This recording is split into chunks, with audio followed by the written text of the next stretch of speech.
কেমন হয় চাকরি বাকরি হাইন না এদিকে জীবন যাইব নি শুনছি ওই কাশেম কাকার ছেলে সাদেক নাকি ভিসা দেয় না কোনো বিদেশ যাবেন গা। আমি শুনছিলাম মেয়ে নাকি বিষয় দেয় তুই ভালো কথা কইছ সাইদা দেখে আরিনি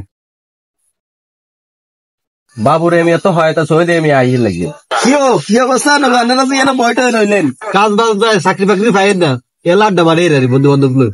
আরে মেয়ে অন্য কি আড্ডা মারবে সময় নেই মেয়া আমার কাছে বালা বিষয় আছে বিদেশ চলে যাও মাসে 1-1.5 লাখ টাকা কামাইতে পারবা যাইতে 2 লাখ টাকা লাগবে মাত্র। আসলে এত সহজে তো কম টাকা দিয়ে লাখ লাখ টাকা ইনকাম করা যাইব। আর আমি এলাকা কাজ চিন্তা করেন বিদেশ মেয়ে কাজের অভাব আছিল এবার হসিমার পুত দিচ্ছে এতে আপনি ওয়ালে এত কোটি কোটি টাকার মালিক ন বিদেশ ভাই কাজের অভাব নাই শুধু একবার আইয়েন দেখবেন বিদেশ কি।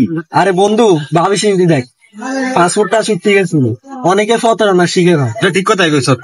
আচ্ছা আরব বলার কথাবার্তা কইছে আরব কিতা কয় যাইঙ্গে বিদেশ ভালো লাগে না দেশে মধ্যে।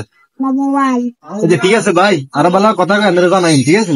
আচ্ছা সমস্যা নাই ভালো বিষয় আছে বলিও আমরা তো নিজের লোক আসল লোক আমরা তো দিন ভেবে জানি ঠিক আছে। আচ্ছা আবা কয়ো আসেননি ঘরে আনতে কিতারু তাই যে কিল্লে বলাস বাবুরে আজ জ্বালা জান আব্বাল্লা টান চলিয়ে আইছি ঘরে তো ভালো নন্দনের কথা আছে পশ্চিমের কাশিম পাকার সাদেক নিয়ে আসো না ভালো সেটা লাগবে লাগবে 2 লাখ তোমার 1 লাখ টাকা হইতে যদি একবার যাইতে আরে আল্লাহ দিল আঙ্কার কিছু অভাব থাকতো না। বাবুরে হয়তো নিজে এরকম একজন মানুষ এমনি টাকা পয়সা হাতে নাই এখন তুই যান বিদেশ যাইতে কইতেছস আজ জমি দিয়ে না তুই বিক্রি করি তোর এই বিদেশ ছাড়াই দিলাম যদি আল্লাহ দিন হিরে হারি তোর উচিল বানা চিন্তা করি না গ্রামের ব্যাগে তো ভালো মানুষ আল্লাহ ভরসা না এত চিন্তা করি না। আব্বা অবস্থা করছেন নি আরে আজ জমি দিয়ে না সিএন তুমি বিক্রি করি এলাইছে হয়তো তোরে না খুঁজি চল হেমিয়ার কাছে চল তাইলে হেমিয়ার টিয়াটা বুঝে দিয়ে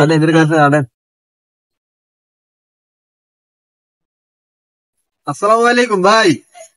ওয়ালাইকুম আসসালাম কি অবস্থা? এই তো আলহামদুলিল্লাহ আছি ভালাই। কিরে তোকে বাড়িতে না গেছি তোর আব্বা কলাই যে তুই কনে মাছ ধরতে আইছিস কন আইলাম তোর কাছে বাবুরে ফজিটিকে কার এত বল।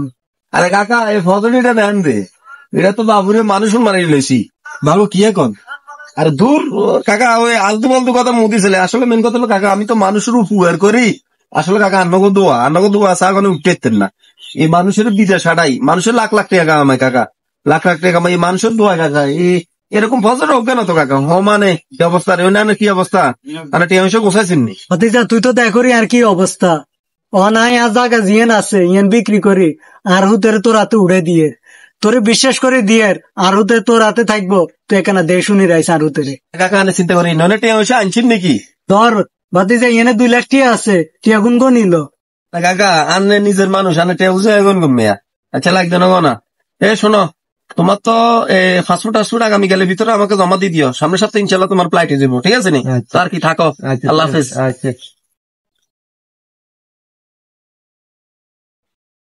আরে বন্ধু তোর বিদেশের কি খবর? বন্ধু কইছে দুঃখের কথা বয় তোর কথা আছে তোর ফ্লাইট টাইট কবে ডেট দিছি নাকি? কল দিছি এনে মোবাইল বন্ধ বাদ গেছি বাইত নেই শুনছি বলে কার কাটে মারি গেছে গা আল্লাহ ভালো জানে। বন্ধু আমি তো তোরা আগে কইছি ভাবি চিন্তি কাজ কর এখন প্রতারণার শিকার বেশি জায়গা যে না ছিল এনে বেশি নেছি বলছি আরব্বা হনে আরব্বার কি জবাব দিন বন্ধু ক অন যা হয়েছে হয়ে গেছে অন কাকারে তো উনার লাগবে বুঝছ না কিরে তোরা ইয়ানে নি এত তো করে খুঁজি তুই কাশিমের ওলা সাদিকের কাছে গেছিলি নি? বাবা হাতে গেছি এনে বাইত নেই এনে মোবাইল বন্ধ শুনছি এনে বলে কার কাটে মারি গেছে গা। তুই এটা কেউ নাই দম বন্ধ হইতে বিদেশ যাওয়ার আগে যাচাই করুন দালালের মিথ্যা আশ্বাস থেকে বিরত থাকুন বৈধ পথে বিদেশ যান নিজের ভবিষ্যৎ সুরক্ষিত রাখুন।